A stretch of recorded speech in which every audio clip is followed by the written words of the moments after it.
Hi, welcome to Your Life and Legacy. I'm your host, Christopher Nudo. Every single day, we look at the blueprints of what people build their estates with and their businesses and their families. But a true legacy is never just about the wealth you accumulate, it's about the wisdom you deploy and the lives that you transform. Scripture reminds us that a good man leaves an inheritance to his children's children. But true stewardship requires us to manage our resources with absolute excellence, precision, and deep spiritual intentionality. Today, we're diving deep into what it means to build sustainable, value driven enterprises that stand the test of time. My guest today is somebody who understands that intersection of hard financial matrix and deep human potential. Divya Gill is a global business leader, an ICF executive coach and author, and the powerhouse of Now Media Television's Guilty Savings. She has spent her career helping organizations unlock sustainable growth, balancing ruthless financial discipline with profound people development. Divya, welcome to Your Life and Legacy. It's an absolute privilege to have you with us today. Thank you. The honor is mine. This initial segment establishes the foundational philosophy shared by both Divya and I that and other corporate operators and financial stewards have with regard to personal legacy. What we want to do here is really understand transactional business management and the legacy mindset that goes into leadership. So, Divya, let's start with the foundational stuff. Short-term financial survival to long-term legacy planning. What are some of the market pressures that affect us and people react to? Chris, that's a great question because our inherent human nature is to look at our feet so that we don't trip, and especially when the market gets volatile. And as leaders, we are only looking at our feet. We have no idea what the direction we are going in. And leadership requires lifting our eyes beyond today's headlines, transitioning from the survival mode to the legacy mode, to your point. That means changing our timeline from reacting on annual basis to thinking years ahead. Every major company that has stood the test of time has experienced economic uncertainty, which is inevitable. The difference is that they have made decisions based on strategy and not fear. Something I've seen in my CPA practice, where I tell business owners that legacy is not something you begin planning for at retirement. It's something you build during your entirety of your life, during uncertainty as well.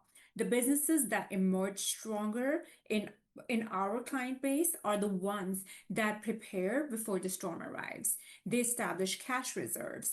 They'll go ahead and diversify their revenue streams. They'll invest in tax planning and strategy and create operational efficiencies while times are good.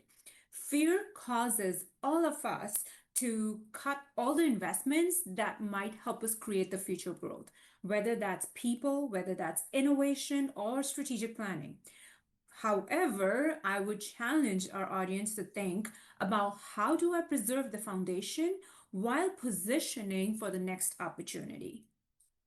Excellent. And I love how you really just laid it out for our audience in such a way that they have to be very intentional about making these decisions. So, you know, business owners and leaders come in all shapes and varieties, ages, and different family structures. When's the right timing to really start focusing on these things? Because we know that when you start a business, you have all the distractions of startup. But if you wait too long, you're into a very mature area where you may have already missed opportunities. Where's that sweet spot? So that is a great question. And this is something I get asked by all my clients that when do I get started? I always tell them that there is no better time to start. You start now, right? You start working and looking at your numbers now. Financial growth is not something you are going to conquer overnight. From an executive's perspective, that means you might have to look at your profit and loss today and look at the revenue streams that you have. You have to look at your income statement. Well, you also have to look at your expenses to see what operational efficiencies you can create by cutting wasteful spending or maybe allocating more money to advertising that delivers. So the whole idea is an ongoing conversation with your tax expert, be it your CPAs, the attorneys, whoever you're working with, the financial planners, like I call a trio group, right? Find your trio group of a CPA, attorney, and your financial planner. This trio should be able to work together and be able to position you for both short term and long term goals and how to achieve those goals. So it's not done in a vacuum, it's not done at retirement, it doesn't stop at that point, it's an ongoing process. And I think it's really important that you pointed out the team because the team is so important. Your CPA, your financial advisor, your attorney. And you said something that was incredibly important, and that is these three need to be like minded and they need to get along, which kind of leads me to my next point, which is um, so stewardship. What does that look like when evaluating the balance sheet through the executive lens and, you know, a faith sensitive perspective? So now we're taking that real hardcore business sense and running it through stewardship. What does that really look like from a leadership standpoint? You know, that question, I would like to break it out in two parts. And I'll start with this. Did you know that majority of our clients who own successful businesses and are making so much in revenues do not know what a balance sheet is and Mm. what a balance sheet looks like? Okay. They'll come to us and they'll tell me that I make all this money. However, I don't know where my cash goes. That's exactly what you need to do when you think of a balance sheet. From an executive's perspective, the balance sheet means financial strength. It measures aspects of your assets, your liabilities, your liquidity, and the organization's ability to create that value they're working towards. Those metrics matter because you might have a lot of revenues, but you might not have enough cash flow at the end if your assets and liabilities are not managed properly. And then moving on to that faith perspective, which is the second aspect that you asked about, stewardship reminds us that we as managers are not ultimate owners of the resources entrusted to us. Money is a tool, not the mission here. And when those two perspectives come together, financial decision making becomes more profitable, but with purpose. A healthy balance sheet isn't simply about accumulating wealth. It's about creating stability that allows you to honor your commitments, take care of your employees, serve the customers with excellence, invest in innovation, and contribute positively to your community. In my opinion, ultimately, it helps you take care of yourself because you're bringing your true self and building that and enhancing that. So, as an example, I've worked with businesses in so many different industries that have strong organizations finally that we built towards. And now they're not just making revenues, they're actually accumulating cash flows and growing the way they envision and maybe further beyond what they expected. That's fantastic. And I love how you bring in purpose. You know, you mentioned that as soon as the stewardship element came in, and the fact that we're using money as a tool versus being the end all part of the game here, you know, you needed purpose in which to make it all work. So, what are some of those blind spots that you've seen executives suffer from when, you know, creating purpose or the term corporate inheritance? And we have a couple minutes left in this segment. So if you could just kind of unpack a couple of those blind spots quickly. Sure. So I will touch on two quick ones that I think that I noticed with our client base. One is that there is that confusing activity when it comes with strategy.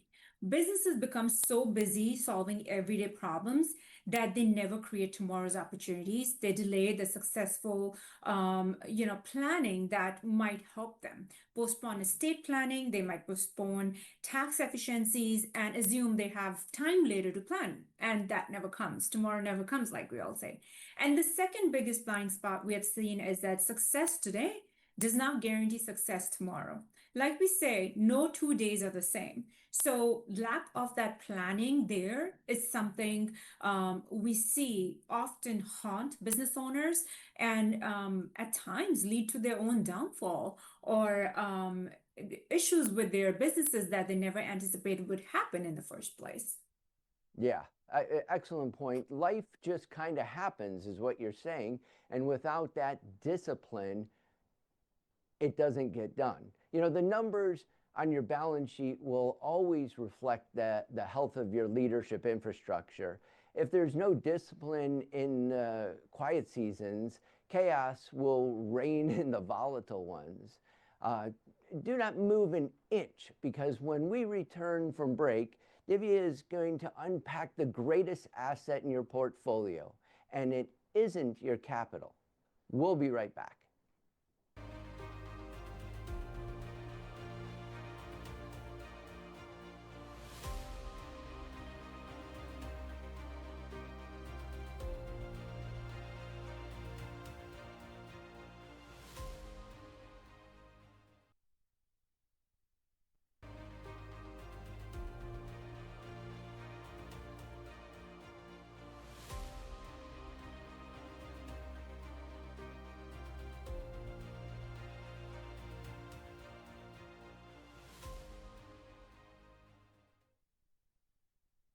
Welcome back to Your Life and Legacy. I'm your host, Christopher Nudo. Before we dive into this masterclass on leadership, make sure never to miss an episode. Download the free Now Media TV app on Roku or iOS and stream it nonstop. Would you rather listen to the podcast version? You can go to nowmedia.tv and access the full library.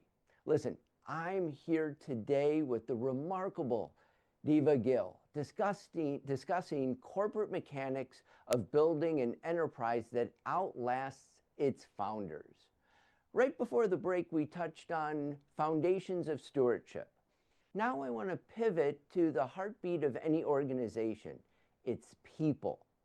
In the corporate world, human resources are often viewed strictly through the cold lens of profit and loss statements, minimized as an expense line, managed to mitigate risk. But you know what? If we look at leadership and evaluate its work with every individual in mind, your organization's soul is going to be entrusted to the care and the assets that you design for growth is going to be the resilience of true leadership that will weather the financial storms. It's about pulling the hidden potential out of the men and women who really give the direction to your organization. Now we're going to focus heavily on that talent development as the growth mechanism. Let's challenge the traditional transactional management structure and encourage our viewers to view employment development as both a strategic financial strategy and a high level leadership responsibility. Divya, when we think of people and how they really are so important to everything that a business owner develops, how do you help our business owners lead properly with those people that have been entrusted to them? People, my favorite topic. I love talking people, and here's why. And I will use my personal example of Gill Tax Group. At Gill Tax Group, we value people, be it our employees or clients, as assets, and that's how we view them. And we do not see them as expenses or liabilities. And this is what it comes down to. Based on our experience working with so many different businesses, the best ones who thrive out there are the ones who have similar approach. It's the most important thing when it comes to retaining the right people and then giving them all the tools to help empower them, build them, train them. Because there are indicators and studies done out there that you can't just do everything alone. But if you invest the right time in the right systems, and of course, above all, into the right people, it will turn into real return in terms of your performance, the innovation aspect, and the scalability. I encourage business leaders to look at the metrics such as employee productivity, the client satisfaction, internal promotion rates, profitability per employee, and readiness in terms of leadership. Are they ready to move on to the next step? And how quickly do they adapt to periods of uncertainty? These are some of the indicators that will tell you whether your investment in those employees is creating a stronger organization. That's And excellent. And yeah, you lead a ton of leaders. Like you are a true leadership coach. How do you impress upon these people the need for compassionate, empathetic relationships while still, maintaining the strict operational accountability? I truly believe, Chris, that empathy and accountability are not competing values. They are actually complementary and they strengthen one another. Compassion does not mean lowering your standards. It simply means understanding that the person while remaining clear about your own expectations. Great leaders often say, I understand what you're facing, and I still believe you're capable of meeting this commitment. I love that. Okay. When it comes to the accountability piece, once you are empowering that person by acknowledging how they feel, which is the first part of the sentence, compassion, and then saying, but you got this, you're holding them accountable that, hey, I know that you have it in you to meet that deadline you're looking for or meet the targets. You got to respect the person, but objectively evaluate the outcome. When feedback is delivered with honesty, consistency, and genuine care, accountability becomes more of a leadership form rather than a punishment. So, what's your opinion or what's your leadership style when it comes to working with somebody or working for somebody? Because in an organization, I've always felt that everybody should be equal because everybody has a job to do. And everybody supports one another. And when it comes together, it's one organization. So, what are some of the leadership things you share with your people you coach with regard to that? That's a very top heavy question, and here's why. There's so many elements going in there. You want to make sure that your profit stays. It's essential, without the business growing, it's hard to innovate, it's hard to survive. Over the time, you have systemic risks that will inherently exist. And if your employee engagement declines, innovation slows, turnover increases, and then you have other issues with customer services, et cetera, that we could think about. So when I work with different businesses and even my own staff and client base, we tell them that, you have to look inwards first and be able to shine as a leader. You have to be able to exhibit the behavior that you expect others to project to you or towards you. If you want someone in your staff to show up on time, that means as a leader, you have to show up on time.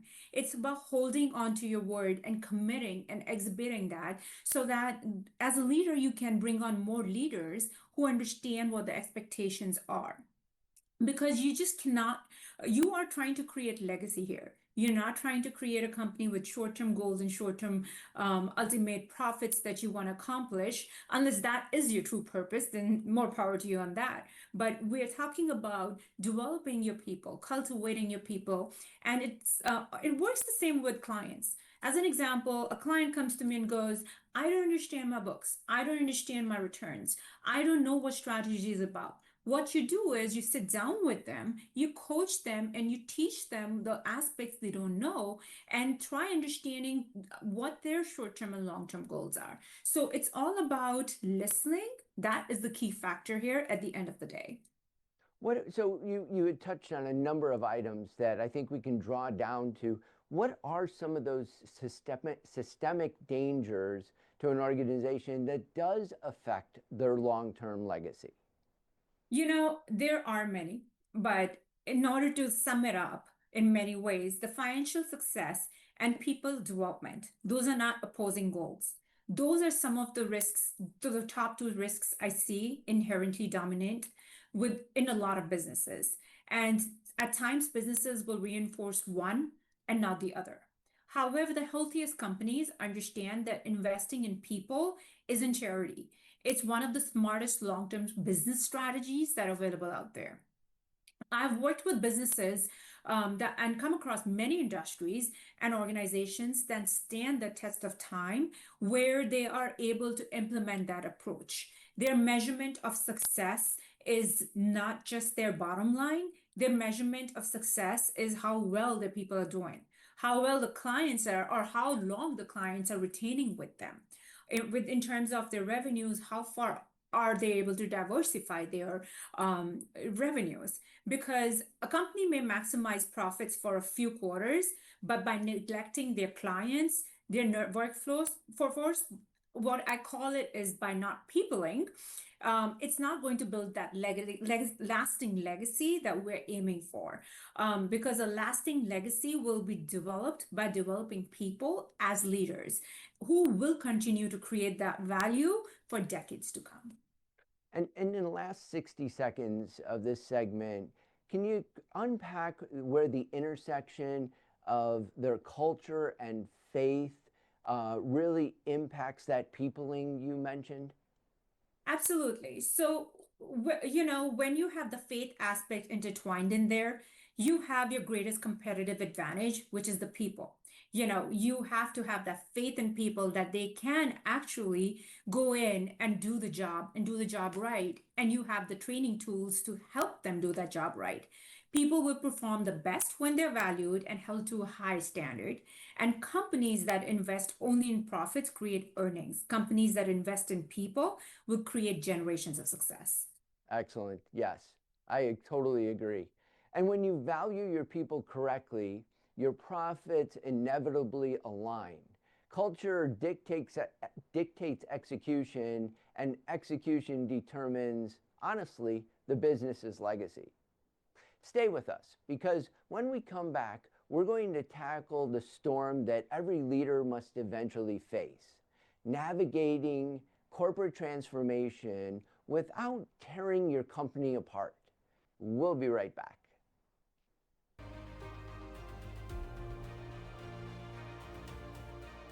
Nicely done.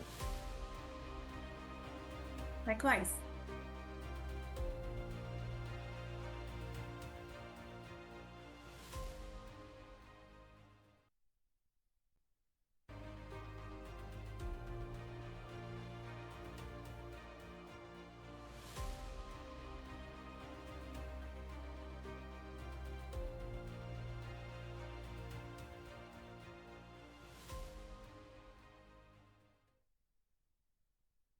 You're watching Your Life and Legacy. I'm Chris Nudo, joined today by business global leader Divya Gill. We have analyzed numbers, we have championed people, and now we must confront the reality of change. The market is unyielding and disruption is always guaranteed. Whether it's a shift in global supply chains, an economic downturn, a pandemic, or an internal restructuring, every leader will be faced with a moment where the old roadmap becomes seriously obsolete. But true leaders do not panic when the wind shifts. They anchor themselves in their core values and pivot their execution. Scripture gives us the model in Nehemiah, where he was rebuilding the walls under immense external threat. keeping one hand on the work and the other hand on his sword. It requires a flawless balance of strategic transformation and unwavering clarity. In these few minutes, we're really going to focus on management resilience and crisis leadership. What are some of those tactical moves that you should consider during market shifts? So, my first question is, how does a leader really cultivate deep organizational trust long before the crisis hits? So, Chris, I have one word for that, and that is trust. You know, you mentioned the pandemic, remember 2020, and how I truly believe a lot of companies, when it came to the employees, the clients, the trust was not built during that crisis. It was actually tested during that. And always something I tell people personally and professionally in their lives, you have to make daily deposits into your trust bank. Every time, as a leader, you communicate transparently, you keep your word, and you admit mistakes, you recognize great work, and at the same time, you make difficult decisions consistently, you are depositing into that trust bank. You are consistently bringing or building that credibility that people need to see.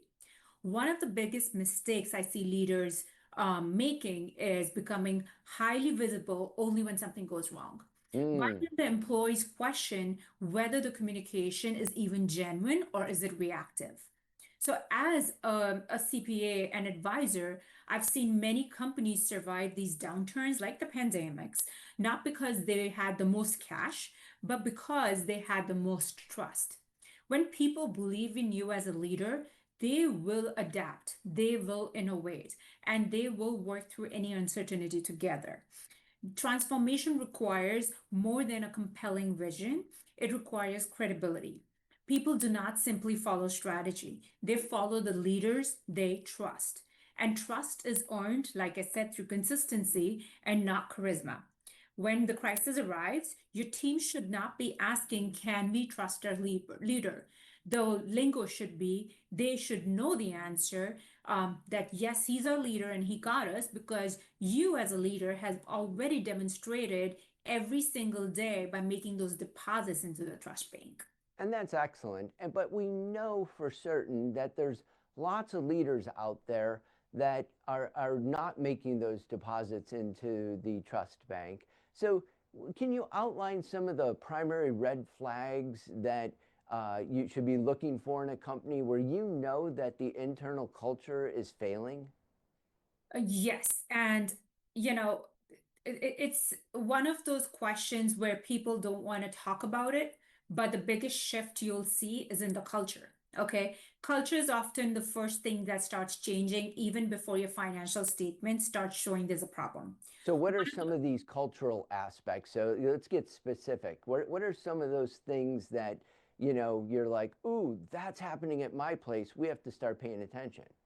Well, we are working towards it not happening to our place, but often that's an inevitable problem because you cannot control people's behavior, right? So, there are examples of red flags, to your point out there, where employees will stop engaging with you in meetings. The Uh, employees will stop bringing new ideas forward because they believe they are not being listened to, right?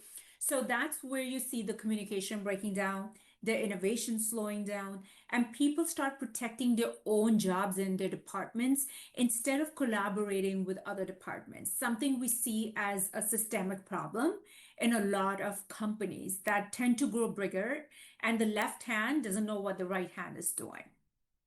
The other red flag is when leadership spends more time explaining why change will not work rather than exploring how it could work. Because wow. you have a lot of employees, Chris, you will see who have wonderful ideas where they would love to collaborate with you, but then they get dismissed. So the companies get so attached to a certain way of working, which probably worked generations ago, But now, with the introduction of AI, social media, and all of the dynamics, and with the younger generation we have here, Chris, that wants to run away from faith, wants to run away from all things religious and spiritual, you have a very different dynamic of generation you're raising, you know? And from a financial perspective, I also look for operational indicators, declining client satisfaction, increasing turnover among the top performers in your revenue area, slower decision making, and expenses that have no end to it. And of course, cash flow would be the next best indicator. So, healthy cultures, to my point, will remain curious. These are the questions you need to ask yourself.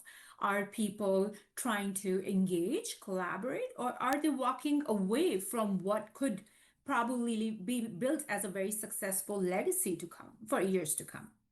And when we're talking about these kind of cultural shifts, and we're talking about these key red flags, like you talked about, employees not bringing ideas to the table anymore, departments not collaborating for the total good of the company. I got to believe that trust has a lot to do with that. And when leadership trust is lost, we all know the saying, right? We've all been part of relationships. Trust is earned over time, but Yeah, it is lost in a moment. And absolutely. so these companies that you've worked with, where you can see clearly that the trust has been lost, what are some of the steps that you advise them to try and rebuild? That's a very top-heavy question because what these leaders, you and I are leaders, Chris, and I can see that, I can say this with confidence that leadership can be incredibly rewarding, but at the same time, it's very emotionally heavy. Okay. Mm, During major restructuring, as an example, people are looking for that stability from you, while managing your uncertainty that exists in your mind when you're restructuring, right? We have companies that come in, especially with the AI piece as being the latest example. And there was a company that has about 100 employees, a client of ours, and they were not sure what to do with the new AI system being introduced because that might mean elimination of a good 40% of that workforce.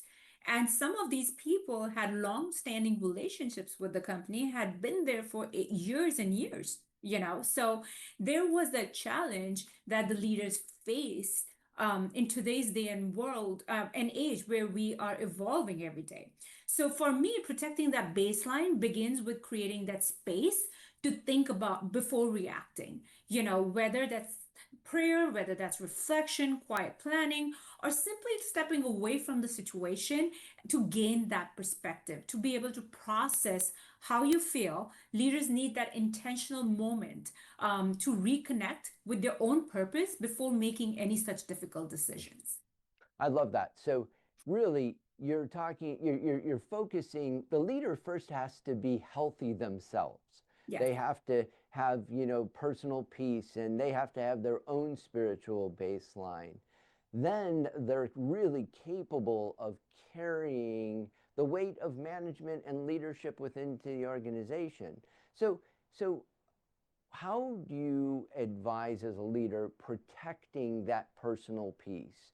Um, you know, do you advise them to, watch the hours that they work so there's not burnout and other very practical things so they're healthy so that their people they lead can be healthy? Give us some insight into that. You said it exactly the way I would have said it. I advise the leaders, and this is something I am guilty of not implementing to the full extent. I try to implement it. As leaders, I tell people to take the time out. There is that burnout factor to the point that you just described. If you are healthy and you can take care of your own mental health and be in that mental state, you will bring your best self out there for your employees, for your family, and for your clients. So you have to work on your own best self. And that just doesn't mean physical health. It also means your emotional and mental stability and taking care of yourself, shutting the emails down as an example, or shutting the phone down at certain hours, or just taking healthy vacations or might be staycations, but stepping away and cutting that off where you could reboot and recharge just like a computer would. As a CPA, I often remind businesses that it's not just about preserving everything around you externally, but also about preserving your own self internally. Because it's never easy. You have a lot of difficult decisions to make about your organization, about the health of the organization, but you need to be in a good place to be able to make those decisions. Excellent. Excellent. Wise advice that our viewers can definitely use. You know, transformation without clear vision is simply chaos with a budget. To protect your legacy, you must be willing to let go of what worked yesterday to embrace what is required tomorrow. Don't go away. In our final segment, the most impactful segment of the whole show, we're going to talk about sustainable enterprise execution. Stay tuned.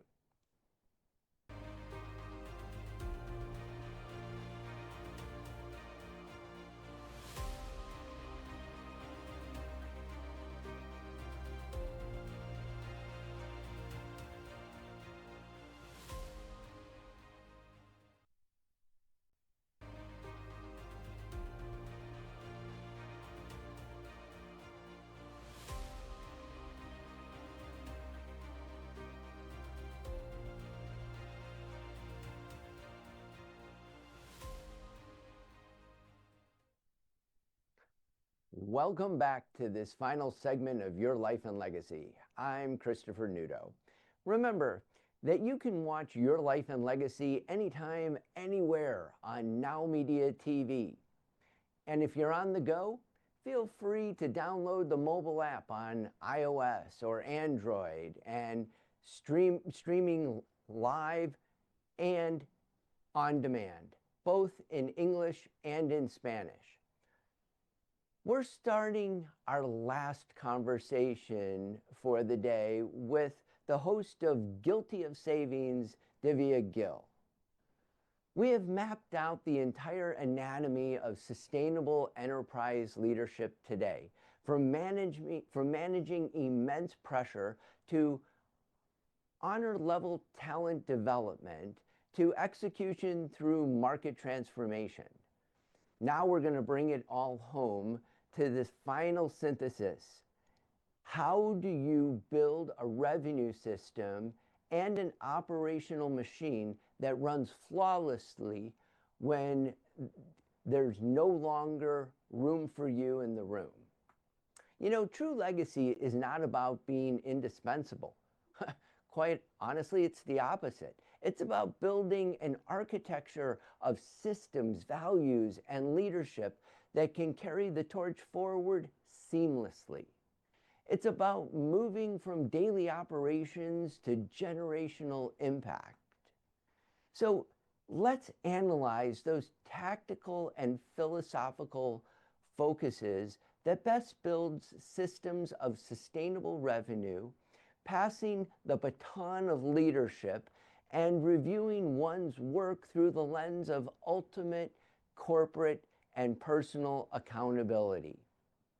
Divya, our first question really is, when should the owner start focusing on and taking the focus off of themselves and putting it on the organization itself, where you're really encouraging those leaders in your organization so that you can pass the baton later on?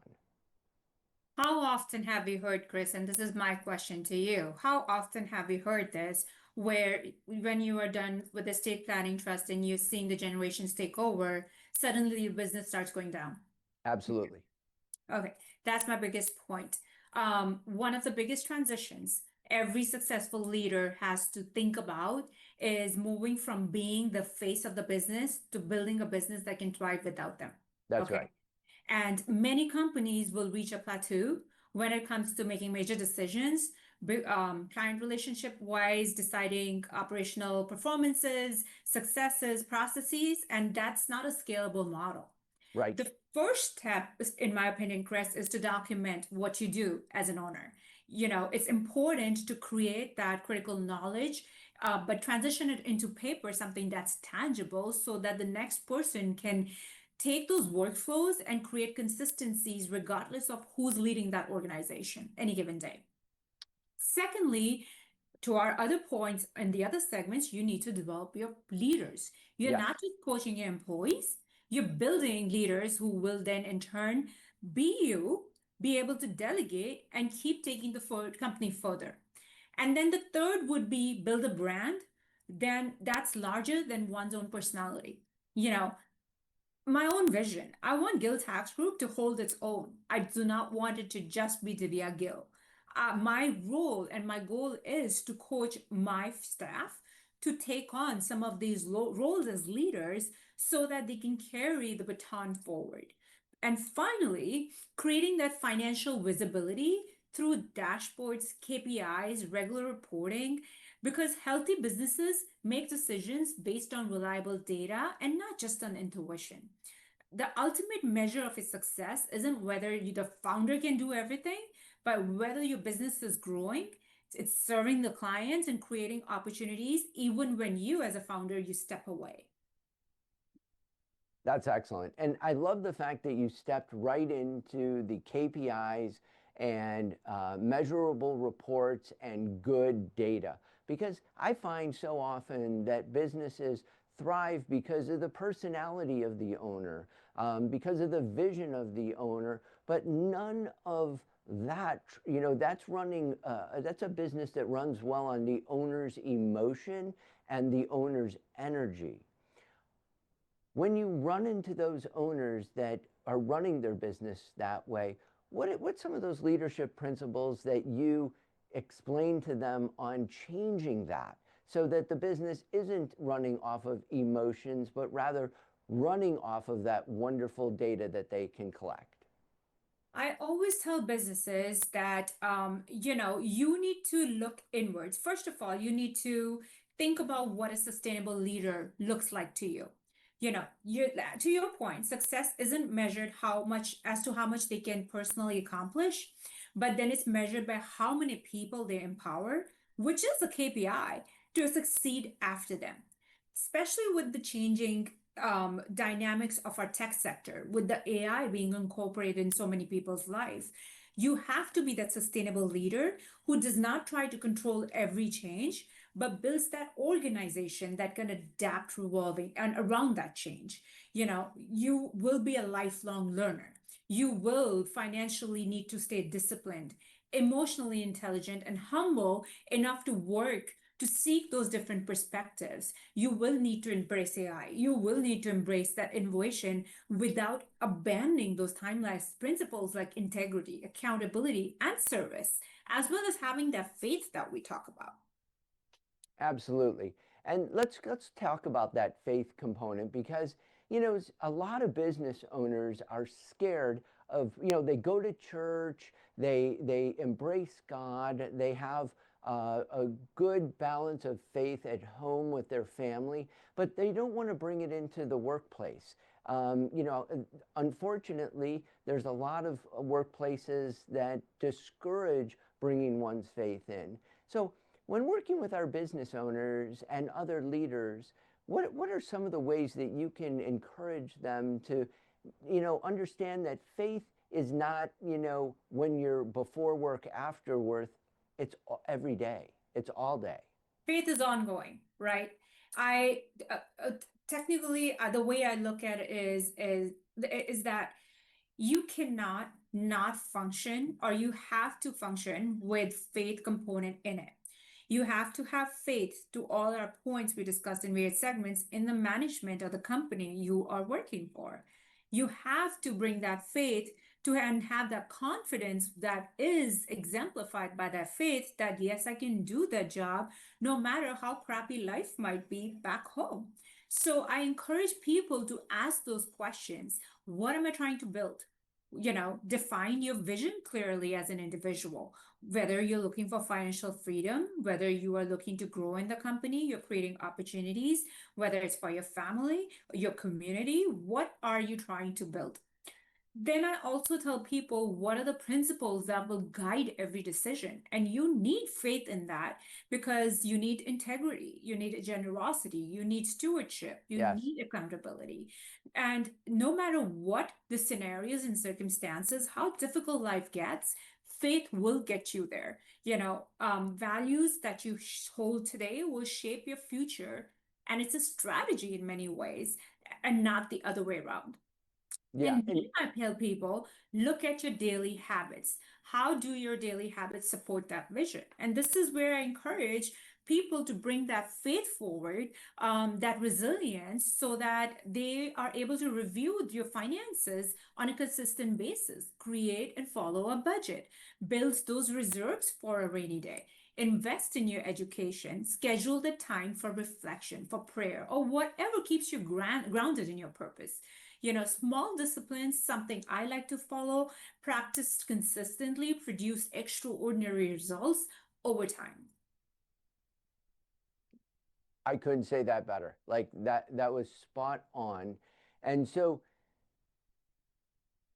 tie that back now to a company's financial goals, because we know that you have the KPIs, we have the daily habits, and all of that is grounded. You said it so well. I don't even want to try and re-say it honestly, but in integrity and in intentionality.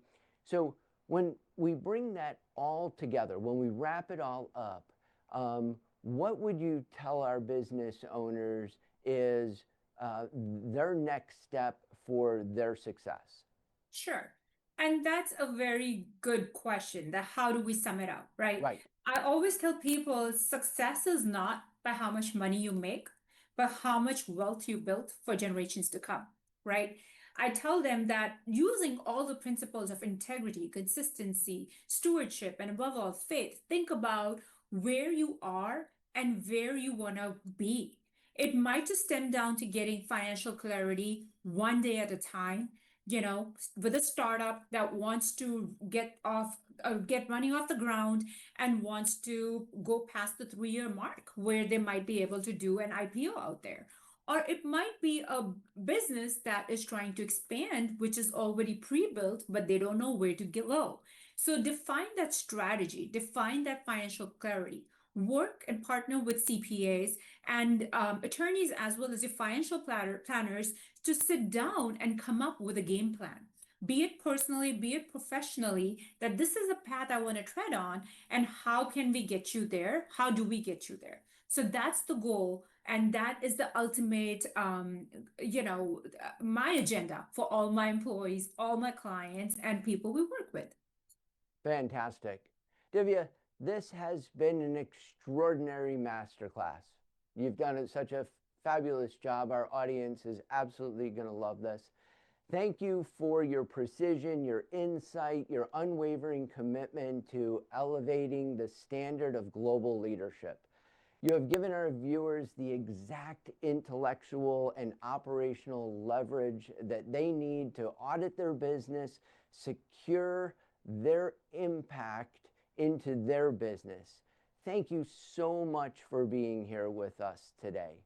My friends, as we wrap up this hour of Your Life and Legacy, I want to leave you with one thing in mind. The assets you manage, the payrolls you sign, the corporate empires you build, they are temporary stewards of a much larger narrative. You are the architect of an environment that shapes human destinies. Do not compromise on your financial discipline. Never lose sight of your human purpose. Build with integrity. Lead with courage. Execute with absolute clarity. Until next time, I'm Christopher Nudo. Keep building a legacy that echoes into eternity. God bless you and goodbye.